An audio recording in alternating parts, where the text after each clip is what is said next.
Welcome to the December Grow with Intention Best of series, where throughout December we feature the best podcast of 2025 on Grow with Intention. This series will run throughout December, then I'll take a 2-week break and I'll be back with you in the later half of January. And if you're missing me throughout this time, make sure you're following me on my main channel, MuchelleB, on YouTube. I also wanted to give you a heads up on a few changes that you'll see in 2026. This podcast is going to become an audio-only podcast. I know you love seeing my face, but you'll be able to see my face over on my main channel, MuchelleB, and this is just going to be an audio-only platform to make it easier for me to record content, edit content, get content up. And also, sometimes when I'm talking audio, I find that the best stuff spills out because I'm not thinking about the camera in front of me. So you're probably going to get juicier content. Secondly, I'm going to continue using this podcast as kind of a playground for videos on my main channel. That's what I did all throughout November. If you watch my November experiment video, you guys seem to like it. It's also really sustainable for me rather than having two very different platforms. And I love the regular cadence of it. Now let's get into this episode. You've tried to glow up your life in the past. Maybe you gave 75 hard a go. Maybe you created a little 3am Pinterest board. Maybe you set some smart goals. And then life happened. You forgot about your plans. It didn't work out the way that you wanted it to, for whatever reason. This is the year that things are going to be different because you're not going to approach change in the way that you always have. You're not going to try and improve every single area of your life overnight with a beautiful Pinterest board and a 20-step plan and the sense that you just need to try hard this time. You're gonna try something new. You're gonna do it different and you're going to start treating your life more like a game. This is my favorite shift that I have started making when it comes to any kind of self-improvement, that I low-key wish I could go back in time and just talk to my little younger self and be like,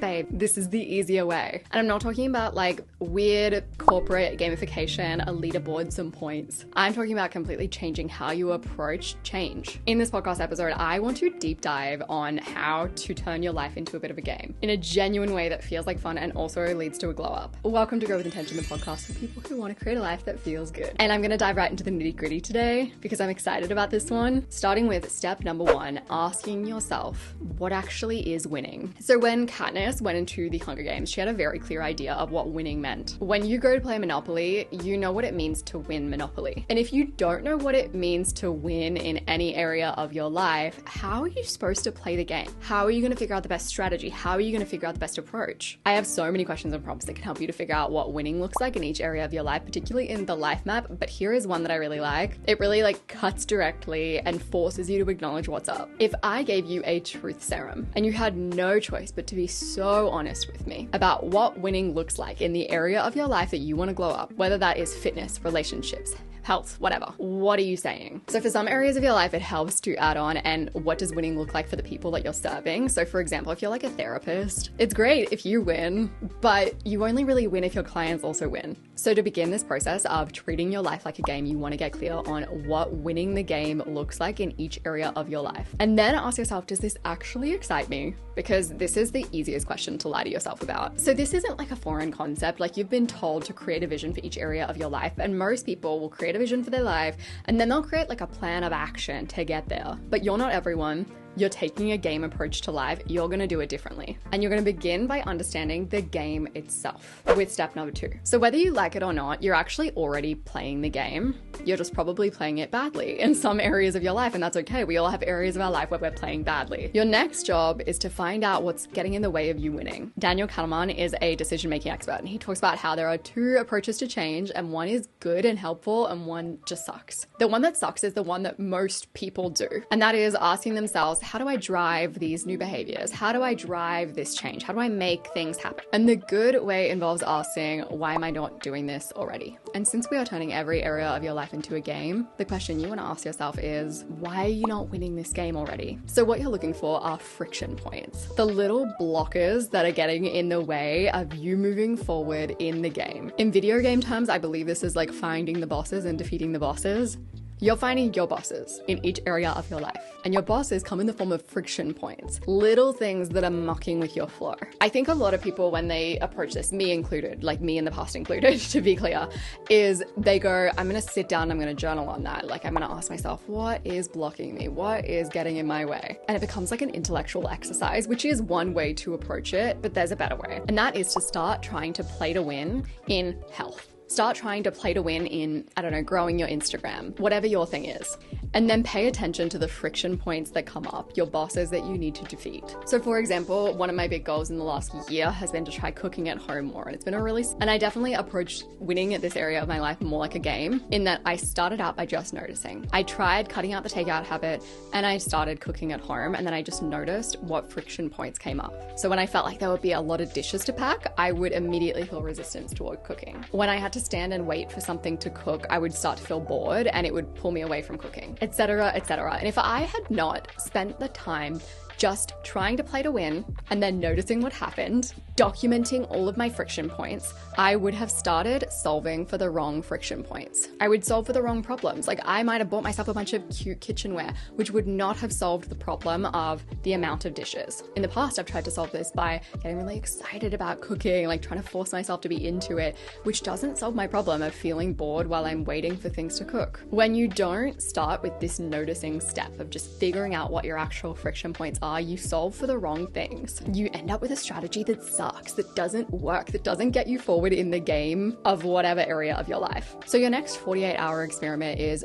try to play to win. So take an area of your life that just isn't working the way you want it to, try to glow it up, try to play to win, see what happens. Observe and take notes non-judgmentally. What thoughts come up, what feelings come up, what in your environment isn't working, those are the bosses that you need to defeat in the game. Step number 3 is to create your theories. So my hottest take, as someone who loves a Pinterest board, loves a goal, loves a detailed plan, is that you probably don't actually need more plans. Usually you need more theories. In the Hunger Games, once again, Katniss had theories about what was going to help her to win, about what would earn her gifts from her sponsors. She tested those theories, they turned out to be right, she won. In the last Monopoly game you played, the person who won probably had a theory about the best way to win. Buy aggressively, really develop houses. And they went hard on those theories turned out to be right, and they won. When you go into any game, including the game of business, the game of fitness, the game of mindset, without any theories, you can do okay. Like you can usually get by. Some people will win Monopoly without a theory. But if you really wanted to win Monopoly, you need a theory about how to win. And if you want to really glow up your life, you need theories about how to glow up your life. So here are a few examples of my current working theories, ranging from deeply non-serious to none of these are serious. Theories aren't serious. That's the good thing about them. So the first theory that I have is that my cat, Petunia,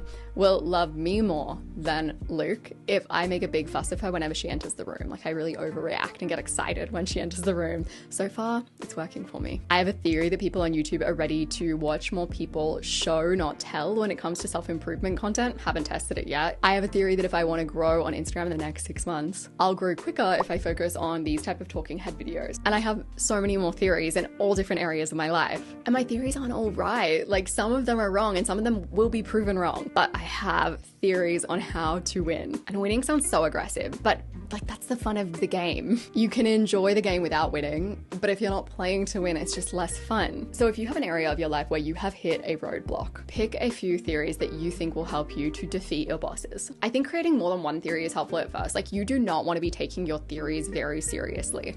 Hold them lightly so that if they prove to be wrong, it's just not personal. It's interesting data. And then you can move on to the next theory. So if you like pre-create a few theories that you're like, well, it could be this, it could be this, it could be this, that makes it less personal because you're like, okay, that theory's out the window. Let's move to the next theory. You know how there are those people who do rejection therapy and they go out and they ask like a bunch of people on dates in the name of getting rejected as many times as possible so that they almost bulletproof themselves from rejection. They don't take it so personally anymore. And really what they're doing is building up their ability to tolerate feelings of rejection because those feelings are really hard to manage. It helps to do the same with your theories by having some kind of theory tracker and creating as many theories as possible and just letting them get shot down. Take whatever area of your life you want to glow up and create theories daily based on the data that you get so that you start taking your theory failure less personally. Because one of my theories is that the less sensitive you feel to failure, the easier it is to succeed. The less ego you have when it comes to glowing up your life and changing, the quicker you will glow up and change. And step number 4, keep on playing the game. Usually games have a solid endpoint. Monopoly has an endpoint, a video game has an endpoint. Your life does not have an endpoint. As you grow,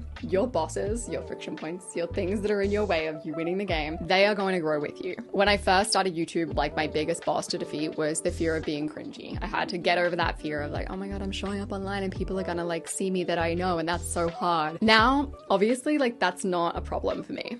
Thank God.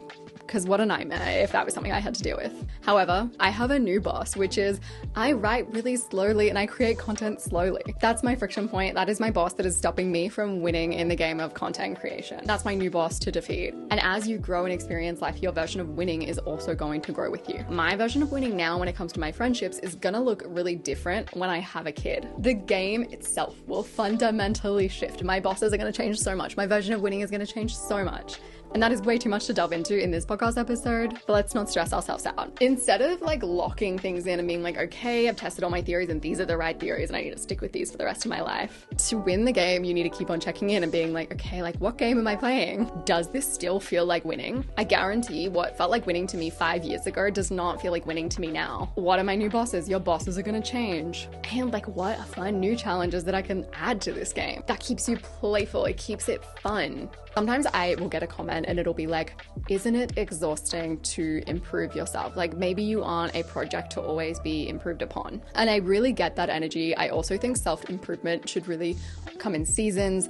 You need times of rest, of not really thinking about yourself very much and blah, blah, blah. However, I also think that how exhausting self-improvement can be really depends on how you are perceiving it. Because if you are perceiving it as a game, if you're following the ideas that I talked about in this video, it's going to be really different than if you are following really rigid, like, self-discipline, need to be my best self kind of energy. Self-improvement can be fun when you focus more on the game and less on yourself. It can be playful when you focus more on the game and less on yourself. But you've got to redirect your focus, and in a way, that can require self-discipline because it's very easy to get swept up in focusing on the self in self-improvement. And that's for another video. Let's finish up by talking about recs of the week. Every podcast episode, I finish with a few recs to help you to dive deeper into the topics that I talked about in today's podcast episode. I'm going to give you 2 recommendations that I've given you before. One is Roger Martin's blog. He talks about strategy for business, and I've gotten a lot of inspiration from him in that arena, and I've gone ahead and applied it to life. It's really worked for me, and I do really love his work. So I'll have that linked below. And then also Thinking in Bets by Annie Duke is a really good one if you want to make your life a little bit more gamified. Got to think of a better word than that, and a little less rigid, self-helpy. I also have a few podcast episodes you might like to listen to after this one. For example, how to create a strategy for your life. And I think I made one about how to stop thinking about yourself, where I talked about the importance of not thinking about yourself. I'm going to have those linked in the show notes for you to listen to next.